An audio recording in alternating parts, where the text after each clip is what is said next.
മഹാമാഘ മഹോത്സവം രണ്ടാം ദിനമായ ഇന്നും നിളാസ്നാനവും നിള ആരതിയും ഉൾപ്പെടെ തിരുനാവായയിൽ നടക്കും. രാവിലെ 8:30 ചടങ്ങുകൾ ആരംഭിക്കുക. സന്യാസിമാരുടെ നേതൃത്വത്തിലാകും നിള സ്നാനം നടക്കുക. വൈകിട്ട് 6 മണിക്ക് ശേഷം നിള ആരതിയും നടക്കും. അപ്പോൾ കൂടുതൽ വിവരങ്ങൾ നൽകാനായിട്ട് നമ്മുടെ പ്രതിനിധി അരുൺ ആലത്തൂർ അവിടെയുണ്ട്. നമുക്ക് അരുണിനോട് തന്നെ ചോദിക്കാം അല്ലേ? തീർച്ചയായും അരുൺ ആലത്തൂർ അവിടെ നിന്നും തത്സമയം ചേരുന്നുണ്ട്. ഇന്ന് എന്തൊക്കെയാണ് ചടങ്ങുകൾ?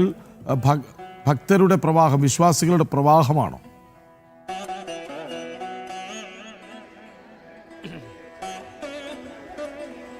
കൃഷ്ണരാജ്, തീർച്ചയായിട്ടും തിരുനാവായയിലേക്ക് വലിയ രീതിയിലുള്ള ഭക്തജന പ്രവാഹം തന്നെയാണ് കാണുന്നത്. ഇനിയിപ്പോൾ രണ്ടാം ദിനമായ ഇന്ന് ഏറ്റവും ആദ്യം നടക്കാൻ പോകുന്ന ചടങ്ങ് എന്ന് പറയുന്നത് അത് നിളാ സ്നാനം തന്നെയാണ്. നിളാ സ്നാനത്തിന് വിവിധ സമയക്രമങ്ങളോ അങ്ങനെയൊന്നുമില്ല എന്നുള്ളതാണ് സംഘാടകർ അറിയിച്ചിട്ടുള്ളത്. ഈ തിരുനാവായയിൽ എത്തുന്ന ആളുകൾക്ക് ഏത് സമയത്ത് വേണമെങ്കിലും നിളാ സ്നാനം ചെയ്യാം. എങ്കിലും ഈ നിളാസ്നാനം 8:30 സന്യാസി വര്യന്മാരുടെ നേതൃത്വത്തിൽ വേദമന്ത്രങ്ങളോടുകൂടി നടത്തും എന്നുള്ളതാണ് പറഞ്ഞിട്ടുള്ളത്. കഴിഞ്ഞ ദിവസം അങ്ങനെ തന്നെയായിരുന്നു. ഒരു 9 മണിയോടുകൂടെ മഹാമണ്ഡലേശ്വർ സ്വാമിയുടെ നേതൃത്വത്തിലായിരുന്നു ഈ രാവിലത്തെ സ്നാനം ഉണ്ടായത്. ഇന്നും അതുപോലെ തന്നെ ആയിരിക്കും. 8:30 ശേഷം ഈ സന്യാസി വര്യന്മാരുടെയും മറ്റുമൊക്കെ നേതൃത്വത്തിൽ ഈ സ്നാനം ഉണ്ടായിരിക്കും എന്നുള്ളതാണ്. മാഘമാസത്തിൽ നിളാനദിയിൽ സ്നാനം നടത്തുന്നത് വലിയ ഐശ്വര്യമാണ്, ശ്രേയസ്കരമാണ് എന്നുള്ള ഇതും നേരത്തെ സംഘാടകർ വ്യക്തമാക്കിയിരുന്നു. ഏതായാലും ഇന്നലെ രാവിലെ കൃത്യം 10:50 ഈ നിളാ നദിക്കരയിൽ മഹാമാഘ മഹോത്സവത്തിന് കേരളത്തിൻ്റെ കുംഭമേളയ്ക്ക് ധ്വജം ഉയർന്നത് നമ്മുടെ കേരളത്തിൻ്റെ ഗവർണറായ രാജേന്ദ്ര വിശ്വനാഥ് ആർലേക്കർ അദ്ദേഹമായിരുന്നു ധ്വജാരോഹണം നടത്തിയത്. അദ്ദേഹം ധ്വജാരോഹണം നടത്തിയതിന് ശേഷം പ്രധാനമായും പറഞ്ഞു വെച്ച കാര്യങ്ങൾ, ഈ ധർമ്മധ്വജം എന്ന് പറയുന്നത് അയോധ്യയിൽ എങ്ങനെയാണോ ശ്രീരാമചന്ദ്ര പ്രഭു തിരിച്ചെത്തിയത് അതേപോലെ തന്നെയാണ് ഈ ധർമ്മധ്വജം ഇവിടെ ഉയർന്നത് എന്നുള്ളതാണ്. മാത്രമല്ല, സനാതനധർമ്മത്തെ ഒരിക്കലും തകർക്കാൻ കഴിയുകയില്ല എന്നും സനാതനധർമ്മത്തെ തകർക്കുക എന്നുള്ളത് അത് നമുക്ക് മാത്രം സാധിക്കുന്നതാണ്. കാരണം സനാതനധർമ്മത്തെ നമ്മൾ ആചരിക്കാതിരിക്കുകയാണെങ്കിൽ, അത് പുതുതലമുറയ്ക്ക് പറഞ്ഞ് നൽകാതിരിക്കുകയാണെങ്കിൽ അതൊക്കെയാണ് ബുദ്ധിമുട്ട് സൃഷ്ടിക്കുന്ന കാര്യം. അതുകൊണ്ട് സ്വാഭാവികമായിട്ടും നാം ഓരോരുത്തരും ചെയ്യേണ്ടത് സനാതനധർമ്മത്തെ കൃത്യമായിട്ട് ആചരിക്കുക, അത് പുതുതലമുറയ്ക്ക് പകർന്നു നൽകുക എന്നീ കാര്യങ്ങളായിരിക്കണം, അതിനായിരിക്കണം പ്രാധാന്യം നൽകേണ്ടത് എന്നുൾപ്പെടെയായിരുന്നു ഗവർണർ ഇന്നലെ ഈ ധർമ്മധ്വജം ഉയർത്തിക്കൊണ്ട് വ്യക്തമാക്കിയിരുന്നത്. ഏതായാലും ഇന്നും ഈ തിരുനാവായയിലേക്ക് രാവിലെ മുതൽ തന്നെ ധാരാളം വിശ്വാസികൾ ഒഴുകിയെത്തുന്നു. വലിയ തിരക്ക് ഇന്നും അനുഭവപ്പെടുന്ന സ്ഥിതി തന്നെയാണുള്ളത്.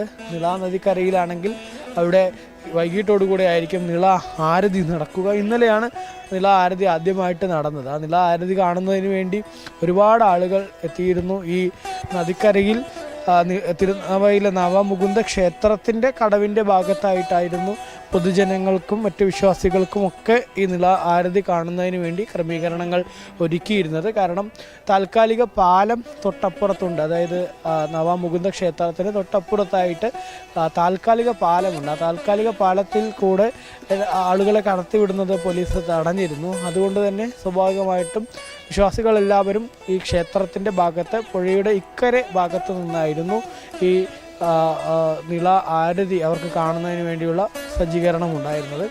പുഴയ്ക്ക് അപ്പുറത്ത് നിള ആരതി നടക്കുകയുണ്ടായി. പ്രത്യേകം ക്രമീകരിച്ചിട്ടുള്ള ഏകദേശം 16 ഏക്കറോളം വരുന്ന ഒരു മണൽത്തിട്ടയാണ്. മണൽത്തിട്ടയിലാണ് ഈ നിള ആരതി ചടങ്ങ് നടന്നത്. നമുക്കിപ്പോൾ ദൃശ്യങ്ങളിൽ ആ മണൽത്തിട്ടയും നിള ആരതി ചടങ്ങ് നടന്ന ആ ഒരു ഭാഗവും കാണാൻ സാധിക്കും. അതുകൊണ്ട് തന്നെ പുഴയ്ക്ക് ഇക്കരെ നിന്നാണെങ്കിൽ പോലും ചടങ്ങ് കൃത്യമായിട്ട് തന്നെ ദർശിക്കുന്നതിന് എല്ലാവർക്കും സാധിച്ചു എന്നുള്ളതാണ് നമുക്ക് മനസ്സിലാക്കാൻ സാധിക്കുന്നത്. അത്തരത്തിൽ നിള നദിക്കരയെ സംബന്ധിച്ചിടത്തോളം ഈ ഒരു നദീ ഉത്സവത്തിൽ വലിയ ആവേശവും ആകാംക്ഷയും ഒക്കെയാണ് ആളുകളെ സംബന്ധിച്ചിടത്തോളം ഒക്കെ നമുക്ക് ഇന്നലെ കാണാൻ സാധിച്ചത്. ഒരുപാട് പേർ ഇന്നും വിവിധ നാടുകളിൽ നിന്ന്, വിവിധ ഭാഗങ്ങളിൽ നിന്നൊക്കെ ഇങ്ങനെ നിളയിലേക്ക്, തിരുനാവായയിലേക്ക് ഒഴുകി എത്തുന്ന സ്ഥിതി തന്നെയാണ് ഇവിടെ കാണാൻ സാധിക്കുന്നത്.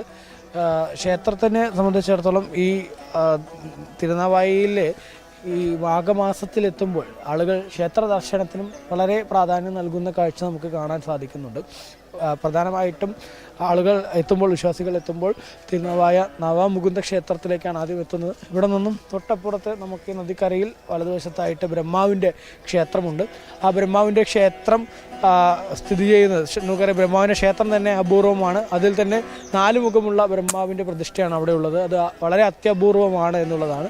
തൊട്ടടുത്ത് തന്നെയായിട്ട് ശിവക്ഷേത്രവും സ്ഥിതി ചെയ്യുന്നുണ്ട്. ശിവക്ഷേത്രം, അതുപോലെ തന്നെ വിഷ്ണു ക്ഷേത്രവും, അതുപോലെ ബ്രഹ്മാവിൻ്റെ ക്ഷേത്രം. ഈ 3 ക്ഷേത്രങ്ങൾ ഒരു ത്രികോണ ആകൃതിയിലാണ് ഇവിടെ സ്ഥിതി ചെയ്യുന്നത്. ഈ 3 ക്ഷേത്രങ്ങൾക്കും മധ്യത്തിലൂടെയാണ് ഭാരതപ്പുഴ ഇവിടെ കടന്നു പോകുന്നത്. അതുകൊണ്ട് തന്നെയാണ് ഈ ഭാഗം ത്രിമൂർത്തി സംഗമ സ്ഥാനം എന്ന് വിശേഷിപ്പിക്കപ്പെടുന്നത്.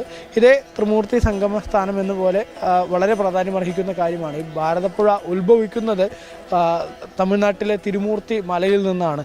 ആ തിരുമൂർത്തി മലയും പുരാണമായി വലിയ ഐതിഹ്യങ്ങളുള്ള ഒന്നാണ്. ആ തിരുമൂർത്തി മലയിൽ നിന്നും ഉത്ഭവിച്ച ഈ നദി ഇവിടുത്തെ തിരുമൂർത്തി സംഗമ സ്ഥാനത്തേക്ക് എത്തുന്നു എന്നുള്ളത് വളരെ പ്രധാനപ്പെട്ട കാര്യമാണ്. അങ്ങനെ ആ തിരുമൂർത്തി മലയിൽ നിന്നും ഒരു രഥയാത്ര കൂടി ഇന്നലെ ആരംഭിക്കേണ്ടിയിരുന്നതായിരുന്നു. നേരത്തെ സംഘാടകർ അറിയിച്ചിരുന്നത് തമിഴ്നാട്ടിലെ തിരുമൂർത്തി മലയിൽ നിന്നും രഥയാത്ര ആരംഭിച്ച് ഇന്നലെ 19-ാം തീയതി ആരംഭിച്ച് 22-ാം തീയതി ഈ നവമുകുന്ദ ക്ഷേത്ര പരിസരത്തേക്ക് എത്തുന്ന തരത്തിലായിരുന്നു കുംഭമേളയുടെ ഭാഗമായിട്ട് രഥയാത്ര അവർ ക്രമീകരിച്ചിരുന്നത്. കുംഭമേളയോടനുബന്ധിച്ച് കാലടിയിൽ നിന്നും പൂജിച്ച മഹാമേരു ഈ രഥത്തിൽ കെട്ടി അവിടെ നിന്നും ഇത്തരത്തിൽ തമിഴ്നാട്ടിൻ്റെ വിവിധ ഭാഗങ്ങളിൽ സഞ്ചരിച്ച് ഏകദേശം 30ഓളം കേന്ദ്രങ്ങളിൽ വിവിധ ആശ്രമങ്ങളിലും അതുപോലെ തന്നെ ക്ഷേത്രങ്ങളിലുമൊക്കെ സ്വീകരണ പരിപാടികൾ ഉൾപ്പെടെ തമിഴ്നാട്ടിൽ രഥയാത്രയ്ക്ക് ഒരുക്കിയിരുന്നു. പക്ഷേ ആ രഥയാത്രയ്ക്ക് തമിഴ്നാട് സർക്കാർ, സ്റ്റാലിൻ സർക്കാർ അനുമതി നിഷേധിക്കുന്ന ഒരു സ്ഥിതിയാണ് പിന്നീട് ഉണ്ടായത്. അതോടുകൂടെ തന്നെ ഇന്നലെ രഥയാത്ര അവിടെ നിന്നും ആരംഭിക്കാൻ കഴിയാത്ത ഒരു സ്ഥിതി ഉണ്ടായിരുന്നു. ഈ 30ഓളം കേന്ദ്രങ്ങളിലെ സ്വീകരണ പരിപാടികളും മറ്റുമൊക്കെ റദ്ദ് ചെയ്യുന്ന സ്ഥിതി ഉണ്ടായിരുന്നു.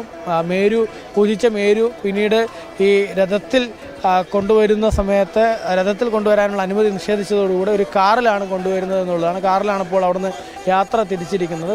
21-ാം തീയതി ഈ യാത്ര പാലക്കാട് ജില്ലയിലേക്ക് എത്തും. പാലക്കാട് ജില്ലയിൽ കൽപ്പാത്തിയിലേക്കാണ് ആദ്യം എത്തുക. ആ കൽപ്പാത്തിയിൽ വെച്ച് പിന്നീട് രഥത്തിൽ യാത്ര തുടരും എന്നുള്ളതാണ് അറിയാൻ സാധിക്കുന്നത്. ഇപ്പോഴേതായാലും തിരുനാവായയെ സംബന്ധിച്ചിടത്തോളം ഇപ്പോഴും വലിയ രീതിയിൽ വിവിധ ഭാഗങ്ങളിൽ നിന്ന്, വിവിധ നാടുകളിൽ നിന്നൊക്കെ ആളുകളുടെ, ഭക്തജനങ്ങളുടെ തിരക്ക് ഇവിടെ അനുഭവപ്പെടുന്നു എന്നുള്ളത് തന്നെയാണ്. ഇന്നിപ്പോൾ ഏതായാലും പ്രധാനപ്പെട്ട 2 ചടങ്ങുകൾ തന്നെയാണ്.